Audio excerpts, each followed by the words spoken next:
May was an excellent reading month and I've got some books to talk about. And some of those opinions might be a tad unpopular. But don't worry, I will link all of the books I talk about down below in the comments so you can do your own research.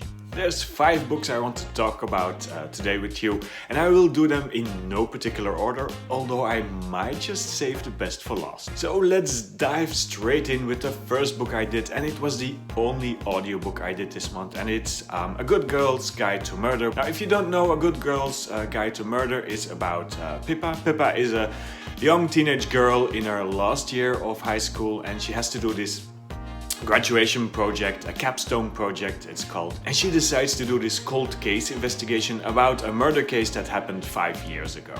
It's the murder of Andy Bell, the town's sweetheart, who was allegedly murdered by her boyfriend Sal. Now, the body was never found and Sal committed suicide before he could be interrogated by the police, so not all questions in this investigation are answered. And that's where Pippa comes in, and as she starts to unravel these different threads, she finds out that it might have gone quite a bit differently than everybody believed. It was an okay read, I guess. The book is narrated by using these shorter capstone project logs, which works very well, and especially when you're doing the audiobook, it's like listening to a true crime podcast. Now, one thing I didn't like about this book, it is very, very young adult. At one time I was mentally ticking off every characteristic of a young adult there was, and I think it had them all. If you don't mind, that's okay, but it felt a little bit too young adult for my taste. The next one on the list is They Never Learn by Layne Fargo. And if you don't know this book, it's very interesting because it's about Professor Scarlett Clark. She's an English professor at university, but she's also a serial killer. So every year she decides who is the most vile, toxic male at campus and who deserves to be punished, actually, and she hunts them down and kills them. Now, this book has several storylines going on, and they all converge by the end. So there's also a storyline about Carly and Allison, two young roommates. They go out partying. Allison is sexually assaulted, and the whole trying to help your friend getting through that is another big part of the book. It was a very interesting read. You don't find many female serial killers, and it was actually done quite well. It's a page turner. It's not great literary fiction, but it's definitely a page turner, and it reads really, really well. So yeah, I enjoyed that one. It was a bit of a palate cleanser from more serious books, but I definitely enjoyed it. So They Never Learn by Layne Fargo. Third one on the list, I finally found the time to read this one, The 7 Moons of Maali Almeida by, and here we go, Shehan Karunatilaka. If you don't know this one, this book was the Booker Prize winner of last year, of 2022. It's about Maali Almeida, who is a war photographer in war-torn Sri Lanka. There is a very, very vicious civil war going on, and Maali Almeida is one of those photographers who takes photographs of the brutalities and the victims and the war crimes that go on. He's murdered, his body is found torn apart in a lake, and his spirit is trying to pass on into the next life. But before he does that, he wants to make sure that his stash of quite incriminating photographs that is hidden somewhere is found by the right people, doesn't disappear into history, and actually can make a difference. So as a spirit or a ghost, he tries to influence people to find each other and to find the photographs. It is a magical realism novel. It is very well written. The only pet peeve I had with this book, and this is totally on me as a reader and not on the book, is that I didn't feel quite knowledgeable enough. I mean, I have some background on the Sri Lanka Civil War, but this book drops names and places and dates and things that happened, and I always felt that I was missing out on very important details for not knowing those names and places. So at times it felt I fell a little bit short with this book, but it was a very agreeable read nevertheless. So if you are into magical realism and you want to read something totally different, I highly recommend The 7 Moons of Maali Almeida because it's a very, very good book. And then for number 4, our only graphic novel on the list this month, I read the first volume of Heartstopper by Oseman. Now, I know I'm quite late to this party.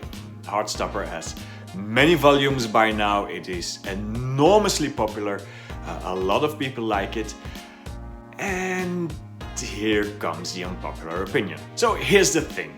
I get it. I totally get it why people are absolutely obsessed with this graphical novel series.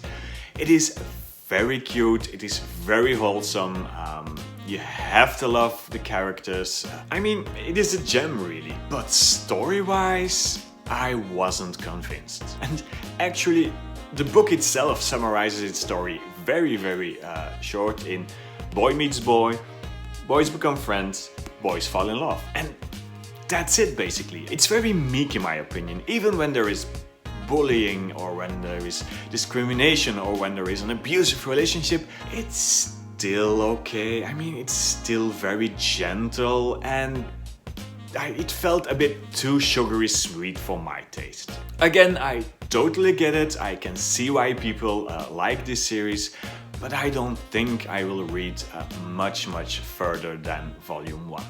So, a bit of an unpopular opinion, Heartstopper volume 1 didn't really love it. And then there is the 5th and last book I want to talk about. It's a novella, it's very short, and it is The Deep by River Solomon.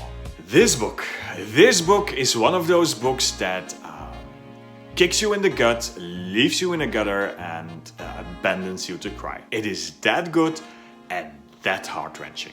Since you probably haven't heard about it, I'll read you the back text. Yetu holds the memories for her people. Water-dwelling descendants of pregnant African slave women thrown overboard by slave owners, who live idyllic lives in the deep. Their past, too traumatic to be remembered regularly, is forgotten by everyone, save one, the historian. And this demanding role has been bestowed on Yetu.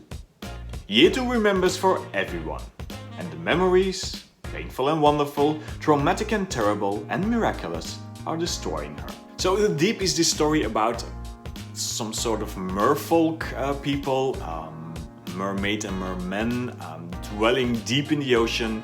They are the descendant of the unborn children of pregnant African slave women thrown overboard.